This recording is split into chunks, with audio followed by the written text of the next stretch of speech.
Hi friends, welcome to my channel. இந்த வீடியோவில் நம்ம என்ன பார்க்க போகிறோம் அப்படின்னா MS Office Word கிளாஸில் கிளாஸ் 3 தான் பார்க்க போகிறோம். இந்த தேர்ட் கிளாஸில் என்ன பார்க்க போகிறோம்னா நம்ம இன்சர்ட் கிளாஸ் தான் பார்க்க போகிறோம். இன்சர்ட் கிளாஸில் என்னெல்லாம் தெரிஞ்சுக்க போகிறோம் அப்படிங்கிறத வாங்க வீடியோக்குள்ளே போய் பார்க்கலாம். வீடியோக்குள்ளே போகிறதுக்கு முன்னாடி நம்ம சேனலில் ஃபஸ்ட் டைம் பார்க்குறீங்கன்னா சப்ஸ்கிரைப் பண்ணிவிட்டு பாருங்கள். வாங்க வீடியோக்குள்ளே போகலாம். எப்போதும் போல் வேர்டு கிளிக் பண்ணிக்கோங்க. நான் வேர்டை ஷார்ட்டாக கிளிக் பண்ணி போகிறேன். நீங்கள் எப்போதும் போல் நம்ம டாஸ்க் பாரில் இருக்க ஸ்டார்ட் பட்டனை கிளிக் பண்ணி அதுக்கப்புறமா நீங்கள் உள்ளே போய் கூட வேர்டை கிளிக் பண்ணிக்கோங்க. வேர்டுக்குள்ளே வந்தோமே இந்த மாதிரி நமக்கு பிளைன் ஷீட் கிடைக்கும். இதில் தான் நம்ம ஒர்க் பண்ணி பார்க்க போகிறோம். ஏற்கனவே நம்ம ஹோமில் இருக்க எல்லா விஷயத்தையுமே எல்லா மெனுஸையுமே நம்ம ஒர்க் பண்ணி பார்த்துருக்கோம். இந்த கிளாஸஸ் இதுக்கு முந்தின கிளாஸஸில் நம்ம கிளாஸ் நல்லா கிளியராக எடுத்திருக்கோம். இந்த இன்சர்ட்டுக்கு முன்னாடி ஹோம் கிளாஸ் நம்ம நிறையவே பார்த்துட்டோம். இந்த ஹோம் அப்படின்ற மெனுவில் இருக்க எல்லா ஆப்ஷனையும் பார்க்கல அப்படின்னா அந்த வீடியோவை பார்த்துட்டு அதுக்கப்புறமா இந்த வீடியோவுக்கு வாங்க. இந்த ப்ரீவியஸ் வீடியோ பார்க்காதவங்களுக்கு அதனுடைய லிங்க்கை நான் டிஸ்கிரிப்ஷன் பாக்ஸில் கொடுத்துருக்கேன். அதை கிளிக் பண்ணி நீங்கள் பார்த்துக்கோங்க. ஓகே, இப்போ இன்சர்ட்டில் நம்ம ஃபஸ்ட்டு என்ன பார்க்க போகிறோம் அப்படின்னா இன்சர்ட்டில் ஃபஸ்ட் நம்ம பார்க்கக்கூடியது கவர் பேஜ். இந்த கவர் பேஜ் அப்படின்றத கிளிக் பண்ணிங்கன்னா நிறைய டிசைன்ஸ் இருக்கும். இந்த டிசைன்ஸில் நமக்கு எந்த டிசைன்ஸ் பிடிச்சிருக்கோ அந்த டிசைன்ஸை நம்ம செலக்ட் பண்ணி அதில் போய் எடிட் பண்ணி ஒர்க் பண்ணிக்கலாம். இது டிஃபால்ட்டாக வேணும் அப்படின்னா இந்த மெத்தட் யூஸ் பண்ணிக்கலாம். இல்லை நாமளாகவே ஒரு பேஜ் க்ரியேட் பண்ணணும்னு நினச்சிங்கன்னா தானாகவே நம்ம க்ரியேட் பண்ணி வச்சுக்கலாம். ஓகேங்களா? இதை நீங்கள் கிளிக் பண்ணிக்கோங்க. கிளிக் பண்ணிங்கன்னா இந்த மாதிரி பேஜஸ் நமக்கு ஓப்பன் ஆகும். இதில் போய் நம்ம என்ன எடிட் பண்ணணும்னு நினைக்கிறோமோ அதை நாம் எடிட் பண்ணிக்கலாம். ஓகேங்களா? ஓகே, இல்லை எனக்கு இது வேண்டவே வேண்டாம், வேறு ஏதாவது நான் நார்மல் பேஜ்லேயே நான் ஒர்க் பண்ண போகிறேன் அப்படின்னா நீங்கள் கவர் பேஜில் போயிட்டு கீழே பார்த்தீங்கன்னா ரிமூவ் கரண்ட் கவர் பேஜுன்னு இருக்குது. இதை நீங்கள் கொடுத்தீங்கன்னா இந்த பேஜ் போயிடும். Next blank page. Blank page அப்படிங்கிறது உங்களுக்கே தெரியும். ஒரு பேஜை எம்டியாக பிளாங்காக கொண்டுட்டு வர்றதுக்கு இந்த பேஜ் யூஸ் ஆகும். இந்த பேஜ் என்னன்னு தெரிஞ்சுக்க போகிறதுக்கு முன்னாடி சில பேராகிராஃப்லாம் இருந்துச்சுன்னா உங்களுக்கு டிஃப்ரெண்ட் தெரியும். பேராகிராஃப்ஸை நம்ம டிஃபால்ட்டாக கொண்டு வர்றதுக்கு ஒரு ஃபார்முலா யூஸ் பண்ணியிருந்தோம். ஈக்குவல் டு போட்டு ரேண்டுன்னு கொடுத்து ஓப்பன் ப்ராக்கெட்டில் 20 கொடுத்துட்டு க்ளோஸ் ப்ராக்கெட் கொடுத்தா இந்த மாதிரி 20 பேராகிராஃப் நமக்கு கிடைக்கும். இந்த 20 பேராவை நம்ம எந்த மாதிரிலாம் நம்ம யூஸ் பண்ணணும்னு நினைக்கிறோமோ அந்த மாதிரி யூஸ் பண்ணிக்கலாம். கண்ட்ரோல் ஏ செலெக்ஷன் கொடுத்துட்டு ஆல் செலெக்ஷன் கொடுத்துட்டு போல்டு வேணால் போல்டு வச்சுக்கலாம். சைஸை வந்து நம்ம எவ்வளோ சைஸ் கூட்டணுமோ கூட்டிக்கலாம்.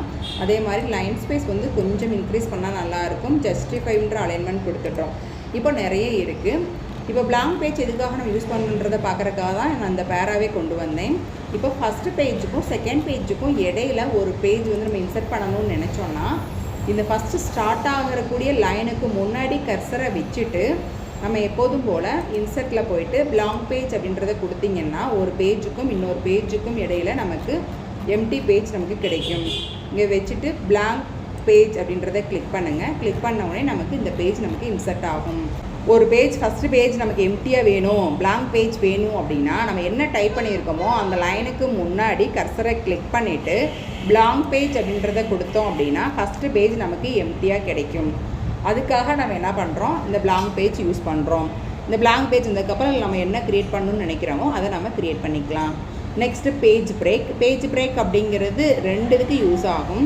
இப்போ புக் வைஸாக நம்ம டைப் பண்ண போகிறோம் அப்படின்னா ஒரு 50 பேஜ் 100 பேஜ் டைப் பண்ணக்கூடிய ஒரு நேரத்தில் நம்ம பேஜ் பிரேக் ஒரு 50 பேஜை இன்சர்ட் பண்ணிவிட்டு அதுக்கப்புறம் கூட போய் நம்ம டைப் பண்ணலாம். இந்த 3வது பேராவில் இருந்து எனக்கு நெக்ஸ்ட் பேஜுக்கு வேணும் அப்படின்னா அந்த மாதிரி சமயத்துலையும் இந்த பேஜ் பிரேக் யூஸ் ஆகும். அப்போ இந்த 2 பேரா மட்டும் நான் இந்த பேஜில் வச்சுட்டு நெக்ஸ்ட் பேராவில் இருந்து நான் அடுத்த பேஜ் கொண்டு போகிறதுக்கு யூஸ் ஆகும். பேஜ் பிரேக் அப்படிங்கிறது இதுதான். நெக்ஸ்ட்டு பார்த்தீங்கன்னா டேபிள். இந்த டேபிள் அப்படிங்கிறத நான் கர்சர் எந்த இடத்துல கிளிக் பண்ணுறனோ அந்த இடத்துல தான் இன்சர்ட் பண்ண முடியும். இப்போது இந்த இதை கிளிக் பண்ணிவிட்டு இந்த மாதிரி போயிட்டு நம்ம எத்தனை ரோ எத்தனை காலம் அப்படின்றத கொடுத்துக்கலாம். அப்படி இல்லைனா இன்சர்ட் டேபிள் அப்படின்றத கிளிக் பண்ணி காலம் எத்தனை ரோ எத்தனை அப்படின்றத நம்ம இன்க்ரீஸ் பண்ணி கொடுத்துக்கலாம். அப்படியும் இல்லை அப்படின்னா நம்ம என்ன பண்ணலான்னா இன்சர்ட்டில் டேபிளில் ட்ரா டேபிள் அப்படின்னு இருக்குது. இந்த ட்ரா டேபிளில் நமக்கு வேண்டிய அளவுக்கு நமக்கு டேபிளை போட்டுக்கலாம். இது நாமளாக க்ரியேட் பண்ணுற டைப்ஸ் ட்ரா டேபிள் அப்படிங்கிறது. நம்ம வேண்டிய அளவுக்கு என்ன பண்ணிக்கலாம்னா பிரிச்சுக்கலாம். எந்த இடத்துல மட்டும் நமக்கு அகலமாக வேணுமோ எந்த இடத்துல மட்டும் காலம் இங்கே இது வரை தான் வேணும் அப்படின்னு நினைக்கிறோமோ அதை மட்டும் பிரிச்சுக்கலாம். இதெல்லாம் எம்டியாக வைக்கிறதுனால வச்சுக்கலாம். ட்ரா டேபிளோட வேலை இதுதான். இப்போ ட்ரா டேபிளில் போட்டுட்டோம். நமக்கு இந்த லைன்லாம் வேணாம் அப்படின்ற பட்சத்தில் பக்கத்துலேயே எரேசர் அப்படின்னு ஒன்று இருக்கும். இந்த எரேசர் எடுத்துகிட்டு இந்த லைனை நீங்கள் போட்டிங்க அப்படின்னா உங்களுக்கு அது எரேஸ் ஆயிரும். இப்போ டேபிள்னால் என்ன நம்ம பார்க்கலாம். இன்சர்ட்டில்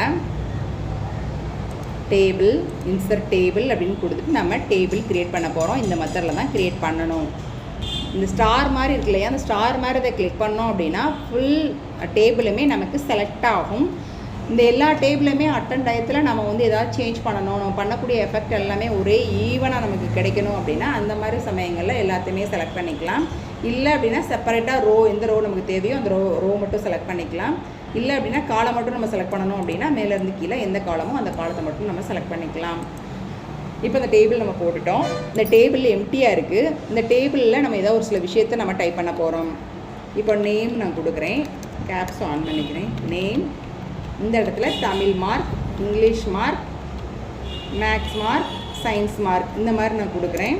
கொடுத்து முடிச்சுட்டு ஒவ்வொருத்தவங்களுக்கும் நம்ம நேம் கொடுக்க போகிறோம். மாலா, மணி இந்த மாதிரி நேம் கொடுத்துருக்கோம். இவங்க தமிழ் மார்க்கில் எவ்வளவு அப்படின்றத ஒரு காமனாக அப்ராக்சிமேட்டாக கொடுக்குறோம்.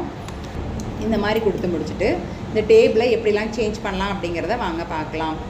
இப்போது இதை மட்டும் நம்ம என்ன பண்ணலாம், செலக்ட் பண்ணிவிட்டு இதுக்கு வந்து நம்ம ஹோமில் போயிட்டு எப்போதும் போல் ஃபாண்ட்டோட லெட்டரோட கலரை சேஞ்ச் பண்ணணும்னா சேஞ்ச் பண்ணிக்கலாம். போல்டு வேணால் போல்டு வச்சுக்கலாம். சைஸ் இன்னும் கொஞ்சம் இன்க்ரீஸ் பண்ணுறதா பண்ணிக்கலாம். அலைன்மெண்ட் சென்டராக வைக்கிறதா வச்சுக்கலாம். இந்த மாதிரிலாம் பண்ணிவிட்டு நம்ம இப்படி வச்சுக்கலாம். ஓகே, நெக்ஸ்ட்டு டேபிளை செலக்ட் பண்ண உடனே பார்த்தீங்கன்னா இங்கே டிசைன்ஸ், லேஅவுட்னு 2 இருக்கும். இந்த டிசைன்ஸ் அப்படின்றத கிளிக் பண்ணோம்னா இங்கே நிறைய டிசைன்ஸ் இருக்கும். இந்த ஏரோவை கிளிக் பண்ணுங்கள். இதை கிளிக் பண்ணிங்கன்னா இங்கே நிறைய கலர்ஸ் இருக்கும். இதில் நமக்கு எந்த கலர்ஸ் பிடிச்சிருக்கோ அந்த கலர்ஸ் நம்ம ஓகே பண்ணிக்கலாம். ஓகே பண்ண உடனே நடுவில் பார்த்தீங்கன்னா பார்டரே இல்லாத மாதிரி நமக்கு இருக்கும். அப்போ நமக்கு அந்த பார்டர் தேவைப்படுது அப்படின்னா பார்டர்ஸ் அப்படின்றதுல போயிட்டு ஆல் பார்டர் அப்படின்றத கொடுத்தீங்க அப்படின்னா பார்டர் எல்லாத்துக்குமே நமக்கு கிடைக்கும். அதே மாதிரி பார்டர்ன்றதை கிளிக் பண்ணுங்கள். பார்டரோட சைஸ் இந்த மாதிரி செலக்ட் பண்ணி பாருங்கள். செலக்ட் பண்ணிவிட்டு கலராக கூட மாற்றிக்கலாம். கொடுத்துட்டு நீங்கள் பார்டர் பாருங்கள், கொடுத்து பாருங்கள். உங்களுக்கு அந்த ஸ்ட்ரோக் இருக்கு இல்லையா, அந்த லைனோட சைஸ் பார்த்தீங்கன்னா கொஞ்சம் பெருசாகவே நமக்கு கிடைக்கும். அதே மாதிரி அந்த பிளாக் கலரில் தான் எனக்கு வேணுமா பார்டர் அப்படின்னா அப்படிலாம் இல்லை. நமக்கு என்ன கலர் தேவைப்படுதோ அந்த கலரை நம்ம கொடுத்துட்டு கூட இங்கே நம்ம பார்டரை செலக்ட் பண்ணி பாருங்கள். நமக்கு அந்த கோடோட கலரும் நமக்கு சேஞ்ச் ஆகி காட்டும். இது எதுவுமே தேவையில்லை அப்படின்னா நீங்கள் எப்போதும் போல் நார்மலுக்கு வந்துடுங்க. கலர் வந்து எப்போதும் போல் பிளாக் கொடுத்துருங்க. இப்போ பார்டர் கொடுங்க, நம்ம நார்மல் ஸ்டேஜுக்கு வந்துருச்சு. Next shadings. இந்த ஷேடிங்ஸ் அப்படிங்கிறது பார்த்தீங்கன்னா நமக்கு கலர், இதில் கொடுத்த கலர் எனக்கு பிடிக்கல அப்படின்னா டேபிளுக்கு நமக்கு பிடிச்ச கலர் வேறு கலர் கூட நம்ம வச்சுக்கலாம். ஓகேங்களா, இந்த மாதிரி வச்சுக்கோங்க. நெக்ஸ்ட்டு லேஅவுட் அப்படின்னு ஒன்று இருக்கா. இந்த லேஅவுட்டில் போய் பாருங்கள், செலக்ட்னு ஒரு ஆப்ஷன் இருக்கா. இது செலக்ட் பண்ணுற விதம். இப்போ நான் கர்சருங்க வச்சுருக்கேன் அப்படின்னா செலக்டில் போய் பாருங்கள். செலக்ட் செல்லான்னு கேட்கும். செல் அப்படிங்கிறது இந்த ஒவ்வொரு பாக்ஸும் நம்ம செல்லுன்னு சொல்லுவோம். செலக்ட் செல் அப்படின்னா கர்சர் எந்த இடத்துல இருக்கோ அந்த செல்லு மட்டும் நமக்கு செலக்ட் ஆகும். இல்லை செலக்ட் காலம் அப்படின்னா கர்சர் எந்த காலத்தில் இருக்கோ அந்த காலம் ஃபுல்லாக நமக்கு செலக்ட் ஆகும். திருப்பி ரோ அப்படின்றத கொடுத்தீங்கன்னா ரோ மட்டும் நமக்கு செலக்ட் ஆகும். நான் ஃபுல்லாக செலக்ட் பண்ணதுக்கப்புறம் கொடுத்ததுனால எல்லா ரோவுமே நமக்கு செலக்ட் ஆகி காமிச்சிருக்கு. அதனால Ctrl+Z கொடுத்துட்டு கர்சரை இங்கே வச்சுட்டு செலக்டில் போயிட்டு செலக்ட் ரோ கொடுங்க. ஒரே ஒரு ரோ மட்டும் நமக்கு செலக்ட் ஆகி காமிச்சிருக்கு. இல்லை எனக்கு காலம் தேவைன்னு நான் முன்னாடியே சொன்ன மாதிரி தான் காலம் கொடுங்க. கர்சர் எங்கே இருக்கோ அந்த இதை வச்சுட்டு செலக்ட் போயிட்டு காலம் கொடுங்க. இந்த மாதிரி செலக்ட் ஆகி காமிக்கும். செலக்ட் டேபிள் அப்படின்னா ஹோல் டேபிளுமே நமக்கு செலக்ட் ஆகி காமிக்கும். செலக்ட் ஆனதுக்கு அப்புறம் மித்த எல்லாத்தையுமே நம்ம மாத்திராந்தா மாற்றிக்கலாம், டெலிட் பண்ணுறாங்க டெலிட் பண்ணலாம். என்ன எடிட் பண்ணணும்னு நினைக்கிறோமோ அதை எடிட் பண்ணிக்கலாம். Next grid line. இந்த கிரிட் லைன் எதுக்காக யூஸ் பண்ணுவோம்னா சம்டைம் வந்து நமக்கு பார்டரே இல்லாத பட்சத்தில் இந்த கிரிட் லைன் நமக்கு தெரியும். இந்த கிரிட் லைன் காமிச்சிச்சு அப்படின்னா நம்ம பார்டர் உள்ளே போட்டால் நல்லாயிருக்கும், நமக்கு ஞாபகப்படுத்துதுன்னு அர்த்தம். நம்ம பார்டர் போட்டுக்கலாம். இந்த கிரிட் லைன் வந்து இதில் வியூ பண்ணும்போது நமக்கு இங்கே தெரியும். பிரிண்ட் அவுட் போட்டோம் அப்படின்னா அது தெரியாது, ப்ளைனாக தான் நமக்கு வரும். நமக்கு பார்டர் வேணும் அப்படின்னா பார்டர் போட்டுக்கணும். அதுக்காக மட்டும்தான் இந்த வியூ கிரிட் லைன் யூஸ் பண்ணுவோம். அதுக்கடுத்து நெக்ஸ்ட்டு இந்த ப்ராப்பர்ட்டிஸ். இந்த இதுக்காக யூஸ் பண்ணுறோம் அப்படின்னா அலைன்மெண்ட் வைஸாக அந்த டேபிளை நான் எங்கே வைக்கணும்னு நினைக்கிறேனோ அங்கே வச்சுக்கிறதுக்கு இது யூஸ் ஆகும். செலக்ட் பண்ணி ஓகே கொடுத்து பாருங்கள். அந்த டேபிள் சின்ன டேபிளாக இருந்துச்சுன்னா நம்ம என்ன அலைன்மெண்ட் கொடுக்குறோமோ அந்த அலைன்மெண்ட்டில் வந்து ஷிஃப்ட் ஆகிறத நீங்கள் பார்க்கலாம். நெக்ஸ்ட்டு டெலீட் அப்படிங்கிறது உங்களுக்கு தெரிஞ்சது தான். செல் அப்படின்னா இங்கே நீங்கள் கிளிக் பண்ணிவிட்டு டெலீட்டில் போயிட்டு டெலீட் செல் கொடுங்க. அது லெஃப்ட் ஆன் கேட்கும். எஸ் ஓகே கொடுத்துட்டீங்க அப்படின்னா கர்சர் இருக்க செல்லு வந்து டெலீட் ஆகிடும். இப்போ நான் Ctrl+Z கொடுத்துக்கிறேன். நெக்ஸ்ட்டு டெலிட்ன்னு கொடுத்து டெலிட் காலம், அதாவது எந்த இடத்துல கர்சர் இருக்கோ அந்த காலத்தை ஃபுல்லாக டெலிட் பண்ணவான்னு கேட்குது. நான் கொடுத்துட்டேன் அப்படின்னா அந்த காலமே டெலிட் ஆகிடும். இப்போ நான் கண்ட்ரோல் இசட் கொடுத்துக்கிறேன். நெக்ஸ்ட்டு டெலிட்டு ரோ கொடுக்குறேன். அந்த ரோ ஃபுல்லாக எனக்கு டெலிட் ஆகிடும். அதே மாதிரி கண்ட்ரோல் இசட் கொடுத்து கொண்டு வந்துக்கிறேன். எனக்கு இந்த டேபிளே வேணாம் அப்படின்னா டேபிளே போயிடும். நான் டேபிளை வச்சு தான் நான் கிளாஸ் எடுத்துகிட்ருக்கேன். ஸோ அதனால் கண்ட்ரோல் ப்ளஸ் இசட் கொடுத்துட்டோம் அப்படின்னா இந்த டேபிள் எனக்கு திரும்ப வந்துடும். இன்செட்டில் போயிட்டு அதே லேஅவுட்டில் டெலிட் பண்ணுறது எப்படின்றத பார்த்தோம். இப்போ நான் கர்சரை இங்கே வச்சுருக்கேன். இன்செர்ட் அபோவ் அப்படின்னு கொடுத்தேன்னா எந்த இடத்துல கர்சர் இருந்துச்சோ கர்சர் இருந்ததுக்கு மேலே ஒரு ரோ நமக்கு இன்செர்ட் ஆகும். பிலோ அப்படின்னா கர்சர் எந்த இடத்துல நான் வச்சுருக்கேனோ அதுக்கு கீழே எனக்கு ஒரு ரோ வந்து இன்செர்ட் ஆகும். இது நம்ம தேவைன்னா வச்சுக்கலாம், தேவையில்லைன்னா டெலிட் பண்ணிடலாம். அதே மாதிரி காலம், எனக்கு இந்த காலத்துக்கு லெஃப்ட்டில் வேணுமா ரைட்டில் வேணுமான்னு கேட்கும். நான் லெஃப்ட் சைடில் எனக்கு வேணும்னு நினச்சேன்னா கர்சர் எங்கே இருக்கோ அதுக்கு லெஃப்ட் சைடில் ஒரு காலம் இன்செர்ட் ஆகும். அதே மாதிரி இங்கே வச்சுருக்கேன்னா ரைட் சைடில் ஒரு காலம் வேணும்னா காலம் இன்செர்ட் பண்ணிக்கலாம். இப்போ மெர்ஜ் கொடுக்குறோம் அப்படின்னா எனக்கு இது ரெண்டையும் சேர்த்து மெர்ஜ் கொடுக்குறேன் அப்படின்னா ரெண்டு செல்லையும் ஒன்று ஆக்குறது, அதாவது மல்டிபிள் செல் எதுலேருந்து எதுவரை நமக்கு தேவையோ அதை ஃபுல்லாக செலக்ட் பண்ணிவிட்டு மெர்ஜ் கொடுத்துட்டோம் அப்படின்னா எல்லாமே மெர்ஜ் ஆகி ஒன்றாயிடும். ஸ்ப்ளிட் அப்படிங்கிறது நம்ம இந்த இதை ஃபுல்லாக இந்த காலத்தை என்ன பண்ணுறோம், செலக்ட் பண்ணிவிட்டு ஸ்ப்ளிட் செல் கொடுத்தோன்னா அது எத்தனை காலமாக பிரிக்கணும்னு நீங்கள் கேட்குறீங்களோ அத்தனை காலமாக பிரித்து கொடுக்கும். எத்தனை ரோ வேணுமோ அத்தனை ரோ நம்ம கொடுத்துக்கலாம். இப்போ நான் 2 காலமாக பிரிங்கன்னு இருக்கேன். இந்த காலத்தை நான் கொடுத்துட்டு ஓகே கொடுத்தேன் அப்படின்னா இந்த மாதிரி 2 காலமாக எனக்கு பிரித்து காமிக்கும். இது ஸ்ப்ளிட் செல். டேபிளவே ஸ்ப்ளிட் பண்ணி காமிக்கணும் அப்படின்னா கண்ட்ரோல் இசட் கொடுத்து நார்மலாக கொண்டு வந்துடுங்க. இப்போ இந்த இடத்துக்கு வந்ததுக்கப்புறம் இப்போ மாலாவிலேருந்து எனக்கு அடுத்த டேபிளாக கொண்டுட்டு போகணும் அப்படின்னா இந்த எதுலேருந்து நம்ம கொண்டுட்டு போகணுன்னு நினைக்கிறோமோ அந்த லைனுக்கு லாஸ்ட்டில் கர்சரை கிளிக் பண்ணிவிட்டு ஸ்ப்ளிட் டேபிள் அப்படின்னு கொடுத்துட்டிங்கன்னா எந்த இதுலேருந்து நம்ம பிரிக்கணும்னு நினைக்கிறோமோ அது தனி டேபிளாகவே நமக்கு பிரிஞ்சு போயிடும்.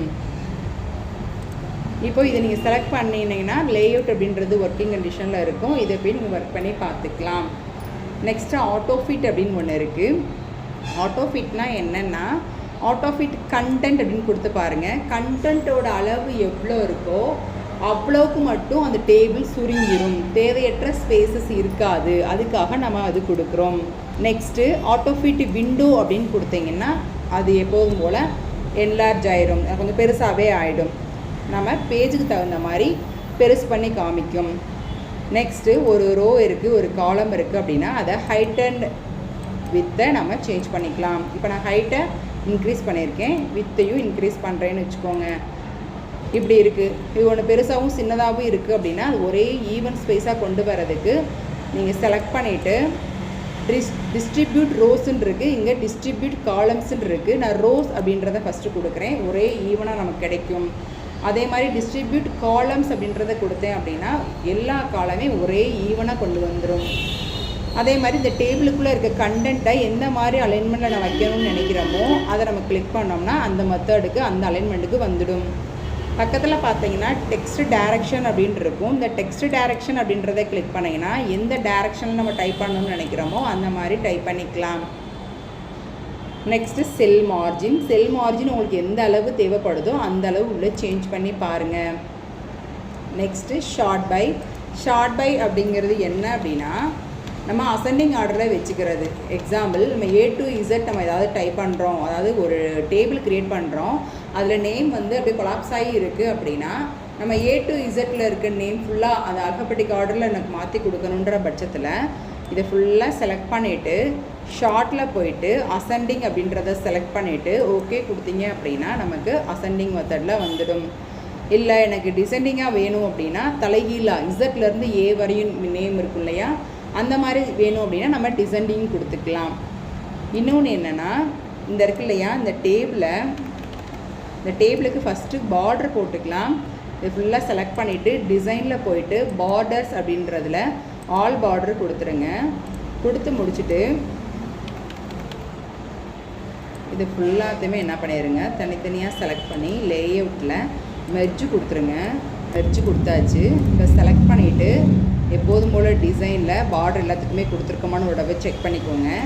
செக் பண்ணிவிட்டு டேபிளோட அளவை நான் கொஞ்சம் பெருசு பண்ணுறேன். ஏன் அப்படின்னா அடுத்த பேஜுக்கு போனால் தான் உங்களுக்கு டிஃப்ரெண்ட் தெரியுன்றதுக்காக நான் அடுத்த பேஜுக்கு கொண்டு வர்றேன். இப்போ அடுத்த பேஜுக்கு போகும்போது டேபிள் வந்து எம்டியாக தான் வருது. நான் நிறைய க்ரியேட் பண்ண விஷயம் வரும்போது உங்களுக்கு இந்த டைட்டில் அப்படிங்கிறது இருக்காது. ஆனால் நெக்ஸ்ட் பேஜுக்கு போகும்போதும் எனக்கு இந்த டைட்டில் வேணும் அப்படின்ற பட்சத்தில் இதை ஃபுல்லாக செலக்ட் பண்ணிவிட்டு லேஅவுட்ஸ் கிளிக் பண்ணிவிட்டு ரிப்பீட் ஹெட்டர் ரோஸ் அப்படின்னு இருக்கும். இதை நீங்கள் கிளிக் பண்ணிவிட்டு கீழே பாருங்கள், நெக்ஸ்ட் பேஜில் அந்த டைட்டில் வந்திருக்கும். இது மாதிரி எத்தனை பேஜை நீங்கள் இன்சர்ட் பண்ணாலும் அத்தனை பேஜுக்கும் இந்த டேபிளுக்குரிய title first column first row அப்படிங்கிறது அங்கே நமக்கு இன்சர்ட் ஆகி காமிக்கும். இல்லை எனக்கு இது வேண்டாம் அப்படின்னு நினச்சிங்கன்னா இதை நீங்கள் செலக்ட் பண்ணிவிட்டு திருப்பி அந்த ரிப்பீட் பார்டர் கொடுத்துட்டு திருப்பி கீழே போய் பாருங்கள், அது போயிருக்கும். வேணும்னா அது மேலே கிளிக் பண்ணிக்கலாம், வேணானாலும் அதை செலக்ட் பண்ணிட்டு திருப்பி போய் கிளிக் பண்ணிட்டீங்கன்னா அது போயிடும். நெக்ஸ்ட்டு ஒரு டேபிள் க்ரியேட் பண்ணதை நான் செலக்ட் பண்ணிவிட்டு இங்கே பார்த்தீங்கன்னா கன்வெர்ட் டு டெக்ஸ்ட்டுன்னு இருக்கா. இந்த கன்வெர்ட் டு டெக்ஸ்ட் அப்படின்றத நான் கிளிக் பண்ணேன் அப்படின்னா இங்கே அந்த டேப்ஸுன்றது செலெக்ஷனோடு வரும். நான் ஓகே அப்படின்னு கொடுத்துட்டேன்னா எனக்கு டேபிள் ஃபுல்லாக ரிமூவ் ஆகிட்டு எனக்கு டெக்ஸ்ட்டு மட்டும் நமக்கு கிடைக்கும். இதுதான் வந்து text to table, table to text. நம்ம எக்ஸலில் நிறைய அதை பற்றி பார்ப்போம். வேர்ட்லேயும் உங்களுக்கு இந்த மாதிரி இருக்குது. இசட் கொடுத்துட்டு நமக்கு லேஅவுட்டில் போயிட்டு அது என்னன்னு பார்த்துக்கோங்க. கன்வெர்ட் டு டெக்ஸ்ட் அப்படின்னு கொடுத்துட்டோன்னா நமக்கு டெக்ஸ்ட்டாக நமக்கு வந்துடும். Next formula. இப்போ இந்த இடத்துல மட்டும் நான் ஃபார்முலா யூஸ் பண்ண போகிறேன்னா கர்சரை கிளிக் பண்ணிவிட்டு ஃபார்முலா அப்படின்றத கிளிக் பண்ணிவிட்டு ஃபார்முலா என்ன கொடுக்கணும்னு நினைக்கிறோமோ அந்த ஃபார்முலா கொடுத்துக்கலாம். ஃபார்முலா டீட்டெயில்ஸ் எல்லாமே நம்ம எக்ஸலில் டீட்டெயில்ஸ் கிளாஸ் பார்க்கலாம். ஓகே ஃப்ரெண்ட்ஸ், இப்போ இன்சர்ட் கிளாஸில் பார்த்தீங்கன்னா இந்த பேஜை வந்து நம்ம எப்படி டிசைன் பண்ணலாம், அதே மாதிரி டேபிள் எப்படி இன்சர்ட் பண்ணுறது, அந்த டேபிளுக்குள்ளே வைக்கக்கூடிய கண்டென்ட்ஸை நம்ம எப்படி அலைன்மெண்ட், எந்த அலைன்மெண்ட்டில் நம்ம டைப் பண்ணலாம், எந்த அலைன்மெண்ட்டில் வச்சுக்கலான்றதை நம்ம பார்த்தோம். இந்த கிளாஸில் உங்களுக்கு ஏதாவது டவுட் இருந்துச்சுன்னா கமெண்ட் செக்ஷனில் கேளுங்க, கண்டிப்பாக உங்களுக்கு நான் கிளியர் பண்ணுறேன்.